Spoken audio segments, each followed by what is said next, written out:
Bonjour, vous avez compris avec le chapitre 12 de l'Exode que l'histoire sainte commence pour le peuple des fils d'Israël. Non qu'elle n'ait pas déjà commencé, mais jusqu'alors, c'était ce qu'on appelle les temps patriarcaux, c'est-à-dire qu'on suivait des figures particulières, Abraham, Isaac, Jacob, Joseph, mais à présent, tout s'organise véritablement avec Moïse autour d'un patrimoine communautaire, afin que Hachem puisse ouvrir le temps de la délivrance.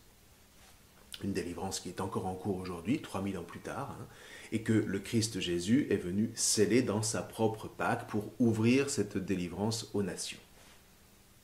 Reste que cette histoire a maintenant besoin de fondements, et ces fondements, on l'a dit dans la dernière vidéo, sont avant tout rituels, parce que ce sont des fondements charnels.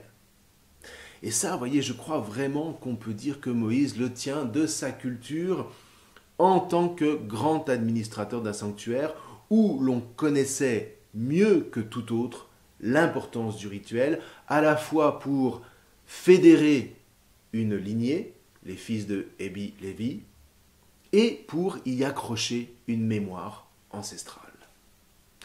Tout le travail colossal de Moïse, tout son génie inspiré désormais par Hachem, va justement être de transmettre au peuple élu un sens définitif à ce qui était vécu jusqu'alors seulement comme en germe. Et le rituel qu'il met en place devient le rituel de la rédemption, le rituel du rachat, le rituel de la délivrance, qui va devenir le credo du peuple de Dieu pour toutes les générations à venir. Alors que jusqu'à maintenant, depuis environ 350 ans, les fils d'Israël s'étaient comme émiettés, pourrait-on dire, au milieu de l'Égypte, eh bien le temps est venu à présent de ressaisir ce peuple et de lui donner son identité. Alors d'abord, notons un changement assez radical qui s'opère vis-à-vis de l'Égypte, parce que le rituel proposé est désormais familial. Et ça, vous voyez, ça semble vraiment neuf. Et c'est assez génial parce qu'on assiste là à une formidable entreprise de reconstitution des cadres sociaux et mentaux des fils d'Israël. Ce rituel va les inciter à sortir enfin de leur situation d'esclaves pour vivre dans la clarté d'une âme enfin retrouvée. Et par là, vous voyez, on apprend qu'il est impossible de constituer un peuple sans passer par la cellule fondamentale qu'est la famille. Et ça, c'est formidable.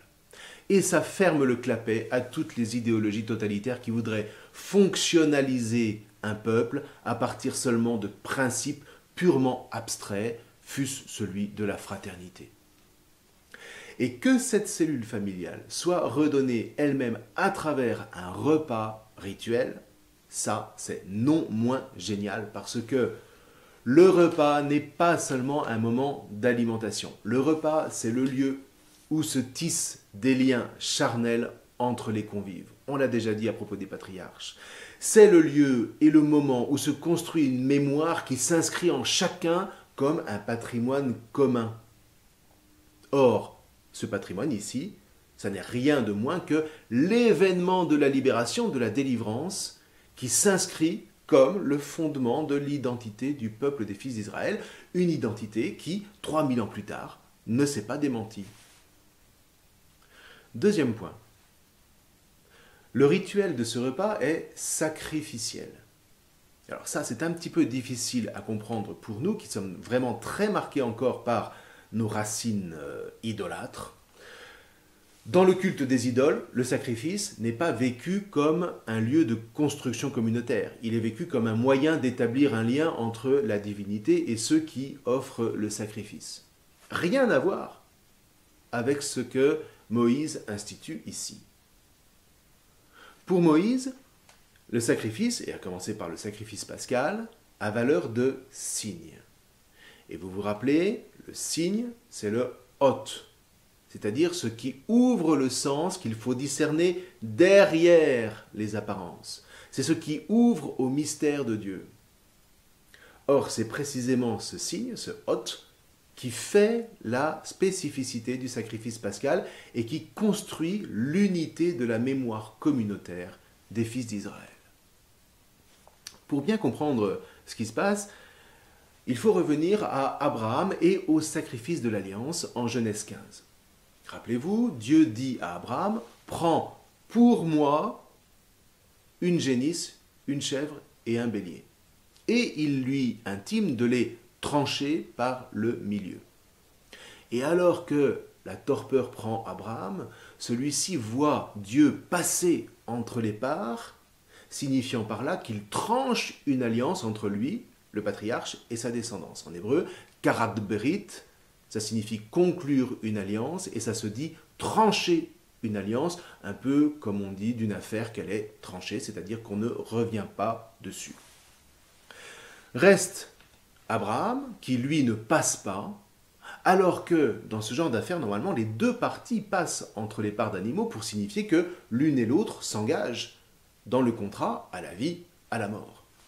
Or, ici, seul Dieu s'est engagé, un peu comme s'il était trop tôt pour qu'Abraham s'engage, dans la mesure où cette alliance se révélera être le gage d'une délivrance, ce qui ne sera dévoilé qu'avec Moïse. Alors, quand vous arrivez au chapitre 12 de l'Exode, au verset 3, vous entendez Hachem demander qu'ils prennent pour eux, avec Abraham, Dieu avait dit « prends pour moi », alors qu'ici il dit qu'ils prennent pour eux une tête de petit bétail. Et donc là, le peuple va apporter pour eux, c'est-à-dire pour chaque membre du peuple, les animaux par lesquels ils vont à leur tour entrer dans l'alliance avec Hachem. Ça veut dire que le temps est venu pour eux, avec Moïse, en tant que descendants d'Abraham, de vraiment prendre part à l'alliance tranchée avec le premier des patriarches. C'est comme ça d'ailleurs qu'on peut comprendre l'expression « la maison paternelle », littéralement la maison des pères, c'est-à-dire que le peuple s'inscrit ici résolument dans une dynamique de filiation qui remonte jusqu'à Abraham et donc jusqu'à l'alliance que Dieu a tranchée avec lui et avec sa descendance. Et c'est là où ce repas pascal sacrificiel se révèle pleinement comme un signe. L'alliance devient bilatérale, non pas au sens où les deux parties seraient égales, parce que entre Dieu et l'homme, l'abîme est évidemment infini, mais au sens où l'une et l'autre s'engagent librement dans cette alliance. Et c'est alors de l'intérieur de cette alliance que peut s'opérer la rédemption, le rachat en vue de la délivrance. Donc, par l'alliance, par la Pâque, désormais, Dieu et son peuple, pour ainsi dire, sont librement liés l'un à l'autre, à la vie, à la mort. Bref, alors concrètement parlant, Moïse dit « Prenez donc pour vous une tête de petit bétail par maison des pères », qu'on précise au verset 5 comme étant soit un agneau, soit un chevreau. Bon, difficile de dire si l'agneau en soi a déjà un sens symbolique particulier, ça viendra avec le temps, mais pour l'heure, bon, c'est déjà un peu tôt. À tout le moins, à chaque famille de s'en procurer un, et nous dit-on, de le mettre à part pendant 4 jours.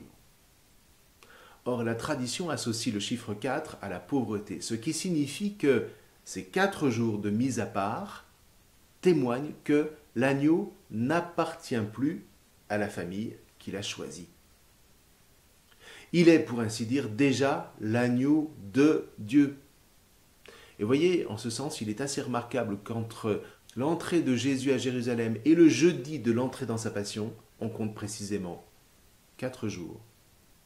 Peut-être dans le même ordre d'idées, voyez, Jésus échappe à la mainmise des hommes pour n'appartenir qu'à son Père. Il est l'agneau de Dieu. Bon, revenons au texte de l'Exode. Comprenons bien, donc, la Pâque n'est pas un rituel avec de l'agneau, avec un gigot par-ci, avec des côtes d'agneau par-là. La Pâque s'organise avec un agneau entier par maison, voire plusieurs maisons qui se rassemblent pour un seul repas, parce qu'un agneau d'un an, ça fait déjà dans les 15 à 20 kilos de viande, ça fait déjà du bon repas.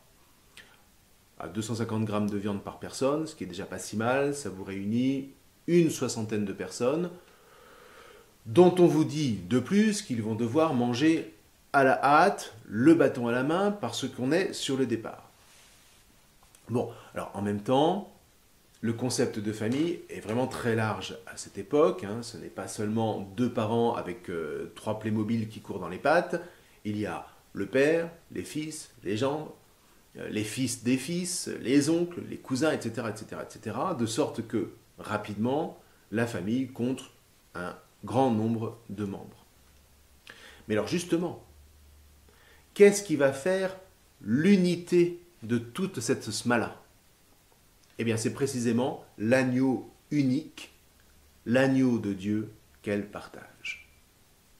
Et autour de cet unique agneau, c'est une seule et unique histoire de délivrance qui commence, que chaque famille vit pour elle comme une entrée dans l'alliance d'Abraham. Alors, non pas chacun individuellement, mais en famille, soudés par une même mémoire de libération. Et en même temps, on vous précise que ce n'est pas non plus chaque famille de son côté. On nous dit que le peuple procède à un unique abattage opéré par l'assemblée entière de la communauté des fils d'Israël. Voilà, vous voyez, le peuple signifie là encore son unicité. Et on peut déjà ici reconnaître, vous voyez, le peuple à part, c'est-à-dire, comme dira le livre du Lévitique, le peuple saint. Saint ne voulant pas dire parfait, mais à part, différent, autre. Alors, qui procède à ces immolations? Ce n'est pas précisé ici. Le clergé n'est pas encore officiellement consacré. Ça viendra bien plus tard, au chapitre 29. Néanmoins, vous voyez, vu que les fils de Lévi forment vraiment la colonne vertébrale de cette assemblée, il y a quand même bien des chances que ce soit déjà des prêtres lévites qui s'attellent à la tâche, dans le droit fil de la tradition du sanctuaire de Joseph Aménophis, vieille de plus de 3 siècles. Une mention est encore intéressante. Vous voyez, on va doucement pour vraiment savourer la précision du récit. Et encore, on pourrait dire tellement d'autres choses.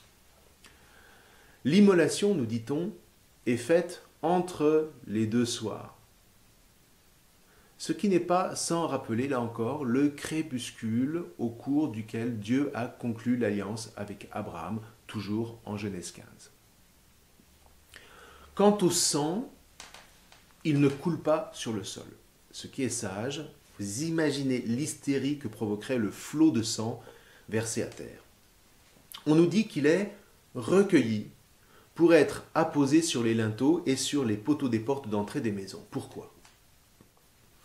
Eh bien parce que ce sang recueilli n'est pas un signe de mort, c'est un signe de vie. Le sang répandu à terre est un signe de mort. Mais le sang recueilli pour être soit posé sur les linteaux, soit versé sur les autels, c'est au contraire le signe d'une vie qui est comme rendue à Dieu cultuellement. Or, précisément, vous voyez, parce que le sang recueilli et apposé sur les linteaux est un signe de vie, Hachem ne peut pas ne pas en tenir compte. Et dans la nuit où il va passer, le sang opérera sa fonction de signe, comme le dit très clairement le verset 13. Vous voyez, le rituel, la liturgie, ici, est vraiment plus qu'un simple culte où il faudrait faire telle chose et puis telle autre pour contenter la divinité. Cette liturgie est tout entière tournée vers le salut, tournée vers la vie, et c'est pour ça qu'elle se sert du langage de la chair. Parce que chaque geste devient un signe qui, de l'intérieur de l'alliance, est reconnu à la fois par l'homme et par Hachem. Et on verra plus tard précisément toute cette liturgie être mise en parole, de sorte que ce signe puisse être transmis de génération en génération, comme le demande le verset 14. Alors, terminons sur cette phrase du Seigneur. « Je frapperai les premiers-nés de l'Égypte et je ferai justice aux dieux de l'Égypte. » Alors évidemment, ça n'a rien de drôle. Mais attention aux lectures émotives et surtout aux lectures faites les fesses trop bien calées sur une chaise et qui permettent de prendre les choses de haut. Les événements qu'on nous rapporte ici n'ont pas été écrits sagement sur une table de romancier. C'est un drame réel. Les frappes qui ont précédé ont vraiment manifesté l'enfermement mortifère et meurtrier de Pharaon qui l'a conduit au bout de sa logique, au comble du mal. Or, atteindre le comble du mal, rappelez-vous, c'est refuser que s'exerce la miséricorde de Dieu, et c'est donc laisser le champ libre à la stricte justice. Et la stricte justice, je vous rappelle, c'est que le mal que Pharaon a commis lui retombe dessus avec la même énergie dont il avait voulu s'en faire le bras armé au nom de Amon et des dieux de l'Égypte, contre qui la justice du Dieu Sauveur se prononce maintenant implacablement. Sauf pour ceux qui mettent leur foi en Hachem, leur foi dans le Dieu de l'Alliance, le Dieu de Moïse. Ceux-là ne seront pas seulement protégés par lui, mais ils seront rachetés, libérés, ce qui est très différent. Alors nous verrons encore cela en poursuivant notre étude la prochaine fois. D'ici là, je vous souhaite une bonne lecture. Je vous remercie.